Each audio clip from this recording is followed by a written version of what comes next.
Sometimes a story just pops up and it pulls you right down this rabbit hole. History, current events, all tangled up. Definitely. That's exactly what felt like happened this past Saturday. The Supreme Court, well, they just threw a massive curveball. Yeah, into what seemed like, maybe a more straightforward immigration situation. Exactly. They hit pause on the Trump administration trying to use this really old law. I mean, seriously old. The Alien Enemies Act of 1798, right? That's the one. Trying to use it to deport Venezuelan immigrants they're accusing of being part of the Tren-de-Aragua gang. It's a fascinating clash, isn't it? You've got these very modern worries gangs, immigration hitting up against a law from, well, a completely different world. Totally. So in this deep dive, we want to unpack that, really get into the core of this legal fight. Right. Why is this 227-year-old law suddenly front and center? And what does this temporary Supreme Court order actually mean? Because honestly, when you first hear Alien Enemies Act, you're thinking dusty scrolls, not breaking news alerts. For sure. It feels like a huge leap, applying a law from the quasi-war with France to, well, today. So let's just start there. This Alien Enemies Act of 1798, what was it actually designed for? Okay, so picture the U.S., like brand new, still figuring things out on a world stage. Right, young country. And there's this real fear, especially of France, during that undeclared naval war they call the quasi-war, fear of spies, foreign plots. Okay, got it. Tense times. So against that background, Congress passes this act. And basically, it gave the president a lot of power over people from countries the U.S. considered hostile. What kind of power? Power to round them up, detain them, deport them, and crucially, often without the usual legal protections we think of today. Due process. So skipping the regular court process for these specific enemy aliens. Pretty much. It was meant as a wartime measure, really. And I gather it hasn't exactly been pulled out of the toolkit very often over the last couple centuries. Oh, incredibly rarely. Like formally invoked only 3 times in all of U.S. history. Like 3. And the biggest, most infamous use, that was the internment of Japanese-American civilians during World War II. Right. Definitely not a shining moment, to put it mildly. Not at all. It really shows the danger, when you have broad executive power and limited due process. A really sobering example. Which makes it even more, striking that the Trump administration decided in 2025 to reach back and dust this specific law off. Exactly. The goal seemed to be using it against Venezuelan immigrants they identified as Tren-de-Aragua members. Sort of a fast track for deportation outside the normal immigration courts. Bypassing the usual system. That seems to be the idea. Typical immigration cases have hearings, appeals, lawyers involved. This act, at least in theory, lets the executive branch act much more directly when dealing with folks from a nation deemed an enemy. And the justification is the alleged threat from this gang. That appears to be the administration's argument, yeah, that the threat level justifies using this expedited wartime-era approach, treating them essentially as enemy combatants almost. And that's where the Supreme Court stepped in. Saturday, April 19th, 2025. Right, with this temporary halt. And it specifically mentions Venezuelans at the Bluebonnet Detention Center. That's in northern Texas, right? Yeah, about 24 miles north of Abilene, apparently. And the order says deportations are halted until further order of this court. That phrasing is interesting. How so? Well, it's temporary, not final. It suggests the justices have questions, maybe some real concerns, and they want to look much closer before letting these specific deportations go ahead. Okay, so the stage is set. Old law, modern issue. Supreme Court hits pause. Let's talk about the players in this legal drama. Who's arguing what? Well, on one side, you have the Trump administration. Their argument seems to boil down to national security. Okay. They see Tren-de-Aragua as a serious threat, and they're arguing this 1798 act is a legitimate tool, maybe even a necessary one, to remove suspected members quickly, like the ones at Bluebonnet. Protecting the country, baby. That's the frame, yes. And pushing back hard against that is the ACLU, the American Civil Liberties Union. Right. What's their main line of argument? They're hitting fundamental constitutional points. They're saying, look, you can't just use a law from the 1700s to deport people today without basic due process. That violates core legal principles. Makes sense. Plus, they're pointing to a previous Supreme Court ruling about this very act. That ruling said people facing deportation under it still have to get a reasonable chance to argue their case. Ah, so there's already precedent here. Exactly. The ACLU is saying the administration is basically ignoring that precedent, ignoring the requirement for a fair hearing, even under this old law. So the ACLU is going to court, filing emergency motions and all that. Absolutely. They've been pushing hard legally, trying to get judges to step in. And as we said, the Supreme Court did issue that temporary stay. Though not everyone on the court agreed, right? Correct. Justices Thomas and Alito dissented. They would have let the deportations proceed, but the majority felt pausing was necessary, which is significant, especially since the court was unanimous before on that basic right to challenge the removal. Okay, so even with dissent, there's a core agreement on that right to argue your case. Now, things got pretty messy on the ground in Texas too, didn't they, with these district judges? Yeah, it's a bit of a legal back and forth. The ACLU first went to Judge James Wesley Hendricks in northern Texas. He's actually a Trump appointee, which adds another layer. And what did he say? Initially, he refused to block the deportations.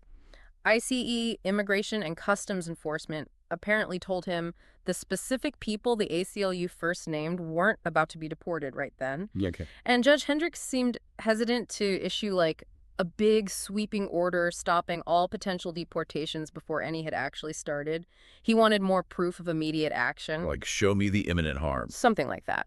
But the ACLU didn't wait around. The very next day, Friday the 18th, they came back with more evidence. What kind of evidence? Sworn statements from 3 different immigration lawyers.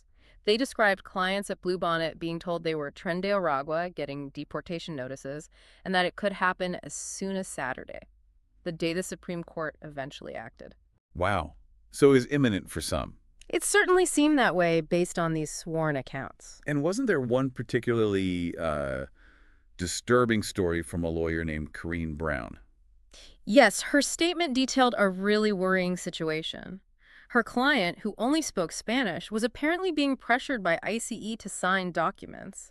Documents about the deportation. Presumably, Like, but the documents were only in English. seriously? According to the statement, yes. And ICE allegedly told the client it didn't matter if they signed or not, the deportation was happening anyway because the president said so. That sounds, well, completely counter to any idea of informed consent or due process. It raises huge red flags, absolutely. Understanding what you're signing, especially in a legal context like deportation, is fundamental. So Judge Hendricks still wasn't acting, and the ACLU went elsewhere. Right. They took their case to Judge James E. Boasberg in Washington, D.C. He actually had some history with this specific law. Oh, yeah? What was that? He had previously issued a much broader ban on using the Alien Enemies Act for deportations, but the Supreme Court later kind of limited that, saying judges could only issue those bans for people detained in their specific geographical area, their jurisdiction. Okay, so Boasberg couldn't directly stop the Texas deportations this time. Correct. He acknowledged his hands were tied jurisdictionally because the detainees were in Texas, not D.C. But he still had something to say about it. Oh, definitely. He raised serious concerns that the administration might actually be in criminal contempt of his earlier order. Whoa, criminal contempt, why? Because, he argued, ICE's procedures still weren't properly telling detainees about their right to go to court and challenge the deportation. He basically said it was like giving someone a test but not the instructions on how to take it. A fundamental lack of fairness and transparency. So accusing the administration of potentially ignoring his previous ruling, even with the jurisdictional limits, what about the appeals court that does cover Texas, the Fifth Circuit? The ACLU had filed an emergency request there too. But as of that Saturday, April 19th, the Fifth Circuit hadn't ruled yet. So things were really up in the air until the Supreme Court stepped in with that temporary halt. Man, what a tangled web. But stepping back, you don't really need a law degree to feel like something's off here, right? Yeah. Using a law from 1798 like this. Exactly. I mean, fundamentally, this boils down to basic fairness. Can the government just pull out this ancient law and deport people today without giving them a real chance to defend themselves? It feels like it sidesteps everything we understand about legal rights now. It really does. Yeah. And it forces us to think about that balance, national security worries versus individual rights. Plus, you can't ignore the history. Yeah. Using the same law that enabled the Japanese internment, that casts a pretty long shadow. Yeah, that historical baggage is heavy. And look, nobody's denying that Tren de Aragua is a serious concern. Right, the gang itself is a real issue. But the ACLU's point is you can't just label someone a member and ship them out without proof, without process. It's like, imagine your neighbor accuses you of something terrible, and boom, you're deported the next day. No trial, no questions asked. It's an extreme analogy, but it gets at the core fear, doesn't it? The potential for arbitrary action. And those reports about ICE's alleged actions, the English-only documents, the tiny 24-hour window to fight back, they just fuel those concerns about fairness. Definitely. It also seems connected to wider problems in immigration policy, like Venezuela apparently not wanting to take deportees back easily. That's part of the backdrop, yes. Difficulties in deporting people directly to Venezuela have led to these deals with other countries, like Panama and El Salvador, to accept them instead. Which sounds problematic in itself. It raises serious questions. What happens to these Venezuelans in those third countries? There are reports mentioning concerns about conditions, particularly citing El Salvador's notorious main prison. It suggests the U.S. might be, washing its hands of the problem in a way that could put people in danger. Okay, this is all incredibly serious stuff. But can we just pause for a second and acknowledge the sheer weirdness of reaching back to 1798? Slight chuckle. Yeah, there is an element of the absurd, isn't there? It's like trying to fix your Wi-Fi router by, I don't know, consulting Ben Franklin's notes on electricity. Or showing up to a meeting today expecting everyone to be wearing powdered wigs. The world has moved on. Our understanding of rights has evolved. Using a law from that era for this purpose feels jarring. And using the internment camp law, the irony is just, wow. It's deeply ironic and frankly pretty chilling for anyone who knows that history. And the whole alleged English-only documents for Spanish speakers thing. It's almost like a Kafka-esque comedy sketch, if it weren't, people's actual lives. Like being handed a contract written in Klingon and told, sign here, urgent. Right. And that 24-hour deadline to challenge deportation, how is that even possible? Practically speaking, it's not. It takes time to find a lawyer, gather evidence, file papers. A 24-hour window isn't really due process. It's more like the illusion of due process. It feels designed to make challenging it almost impossible. So where do things stand right now? The Supreme Court order is temporary. What happens next? Well, the immediate pressure is off for those specific individuals at Bluebonnet, but it's just a pause. The ACLU is still fighting in that northern Texas court, trying to get a broader, more permanent lock on using the act there. Okay. The Fifth Circuit Court of Appeals could still weigh in.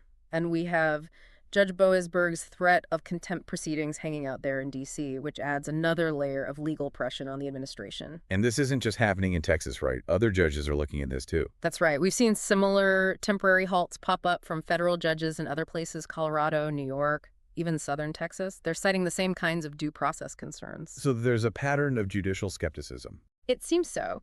And in Massachusetts, a judge actually went further, issuing a permanent ban on deporting people to third countries under this act if they aren't told where they're going and given a chance to object because they fear torture or persecution there. That seems like a really important safeguard. It addresses that whole issue of sending people to potentially dangerous third countries without their knowledge or input.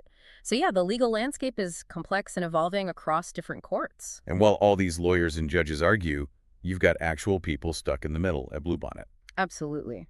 We have to remember the human impact, the fear, the confusion, being told you're part of a dangerous gang, maybe without seeing any evidence, being pressured with documents you can't read, facing removal from the country. It's incredibly stressful and frightening. So wrapping this up, why should someone listening right now, maybe someone not directly involved in immigration issues, why should they care about this particular legal fight? Because it's about more than just this one law or this one group of people. Yeah. It touches on really fundamental questions about who we are as a country. Like what? Like, do we allow the government to deport people based mainly on an accusation, using a law written before most modern rights were even conceived? Or do we insist on fairness, on due process for everyone, even non-citizens? It's also about learning from history, right? We have this unfortunate knack sometimes for repeating mistakes, for recycling bad ideas. The Japanese internment is a stark warning about where unchecked power aimed at a specific group can lead. So being aware is important. Crucial. Just staying informed about things like this, understanding the arguments, it helps hold the system accountable. It's how democracy is supposed to work, And if people want to do more than just be aware. Well, following the story as it develops is key. Talking about it helps. And for those who feel strongly, organizations like the ACLU or others like Democracy Forward are right there in the legal trenches doing this work. Supporting them is an option. Okay, so summing up this deep dive, The Supreme Court hitting pause on the Trump administration's use of the 1798 Alien Enemies Act is, well, it's a pretty big deal. It really is. It throws a spotlight on this clash between an ancient law and modern justice principles. Raises huge questions about executive power, fairness, due process. Definitely. And while the immediate deportations from Bluebonnet are stopped for now, the bigger legal battle is far from over.